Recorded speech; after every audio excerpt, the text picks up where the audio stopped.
देखिए, हेल्थ के बारे में अगर शुरू करना चाहे तो पहले एक चीज ही मुझे याद आता है कि पिछले 10 सालों से हम लोग जो चीज लोगों को बोलते बोलते थक गए, लोगों को समझाते समझाते थक गए, वो चीज आज पूरा दुनिया बोल रहा है। आज डॉक्टर बोल रहा है। यहाँ की पिछले दिनों 14 तारीख को हमारा जो पीएम है नरेंद्र मोदी जी ने जो आधे घंटे का स्पीच दिया था, लास्ट में जो 7 पॉइंट बोला था उनमें एक पॉइंट वो था क्या, बार बार आज सब लोग बोले कि इम्यून सिस्टम को जोरदार करना पड़ेगा।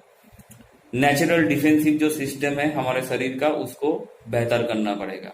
अभी किस लिए ये बोला जा रहा है, क्योंकि अभी नोवेल कोरोना बोल के एक वायरस आया जिसका कोई वैक्सीन अभी आविष्कार नहीं हुआ है इसलिए। लेकिन हम लोग तो ये पिछले 10 साल से बोलते आ रहे हैं।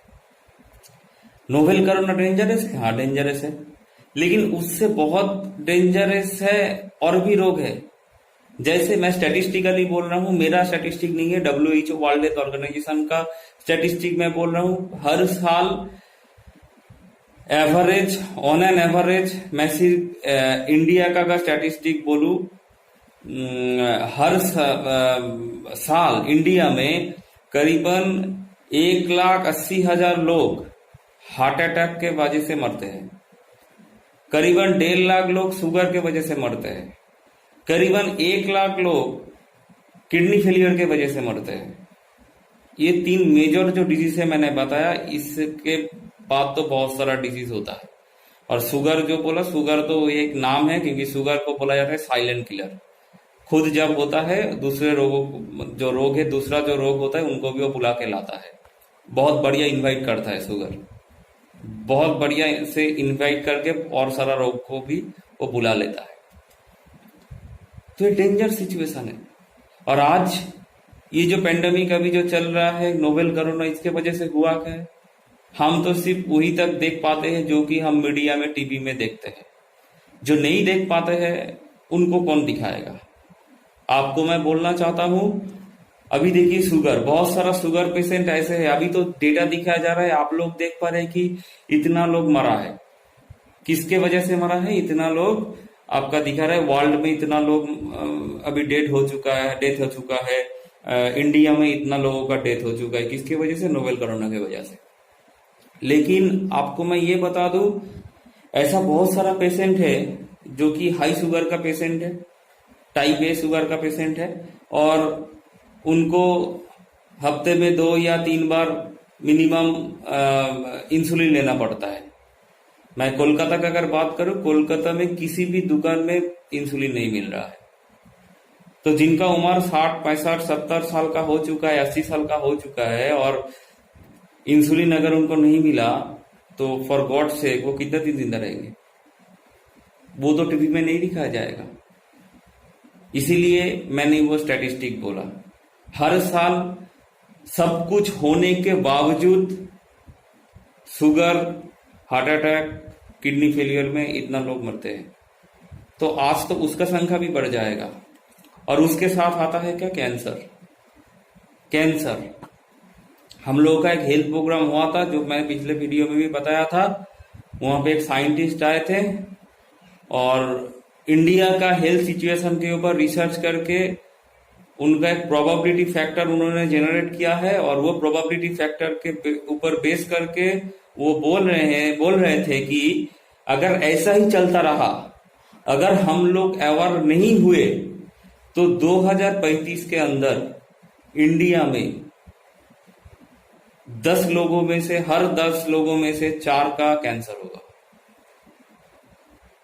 सुन के आपको डर लग सकता है, आप बहुत सोच सकते हैं कि ये हमको डरा रहा है, लेकिन कुछ डर दिल में रहना अच्छा होता है। आप अगर 20 माले बिल्डिंग में खड़े हो और आपको अगर कोई छत एकदम जो होता है ना, कार्निस जिसको बोलते हैं, टेरिस के कार्निस के ऊपर अगर आपको कोई चढ़ा दे, तो वो डर आपके अंदर होना चाहिए, क्योंकि वो डर के वजह से आप उधर चढ़ने के लिए मना करेंगे।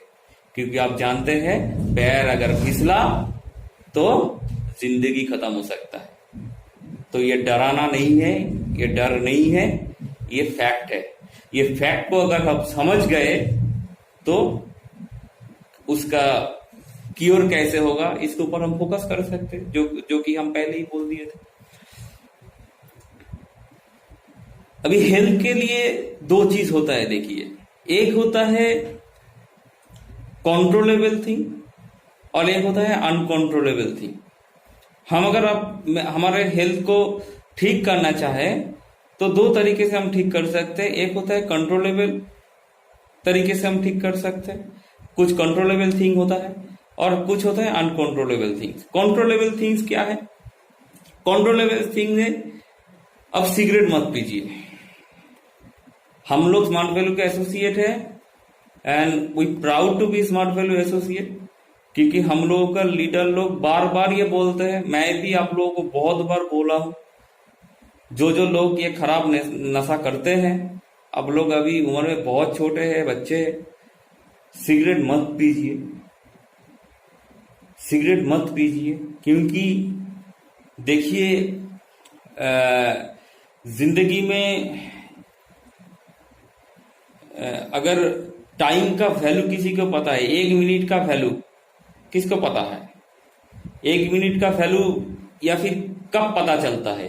1 मिनट का वैल्यू तब पता चलता है जब आप स्टेशन में पहुंच के देखते हैं कि 1 मिनट के लिए आपका ट्रेन मिस हो गया, तब पता चलता है ना कि 1 मिनट का वैल्यू क्या है। वैसी जिंदगी का वैल्यू तब पता चलता है, जिंदगी के वैल्यू का, जब जिंदगी छूट जाता है।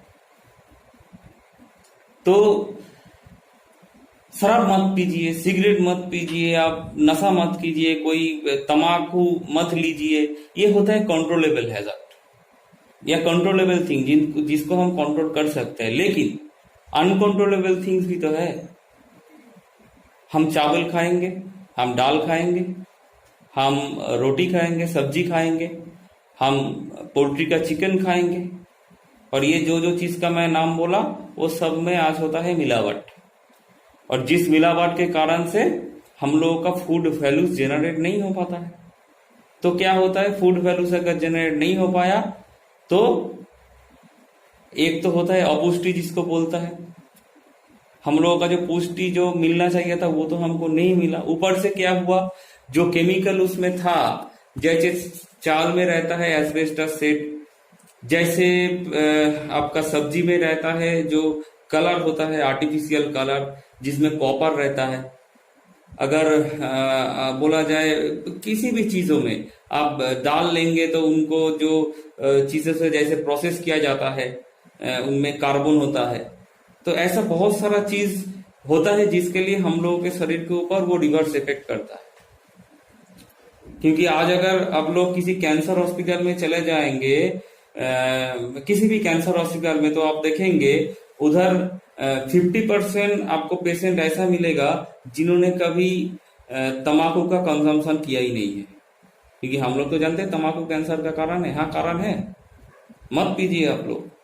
हमारा सिस्टम की तरफ से हम लोग बार बार मना करते हैं, लेकिन सिर्फ उससे ही कैंसर होता है ऐसा नहीं है। आज के दिन में चावल से कैंसर होता है, आज के दिन में दूध से कैंसर होता है, आज के दिन में दाल से भी कैंसर होता है। तो आप चावल, दाल, दूध सब पीना छोड़ देंगे? नहीं हो सकता ना। तो फिर क्या खा के जिंदा रहेंगे? तो खाना तो हमको पड़ेगा, जो सब्जी हम खाते हैं बाजार से ही खाना पड़ेगा, चावल बाजार से ही खरीदना पड़ेगा।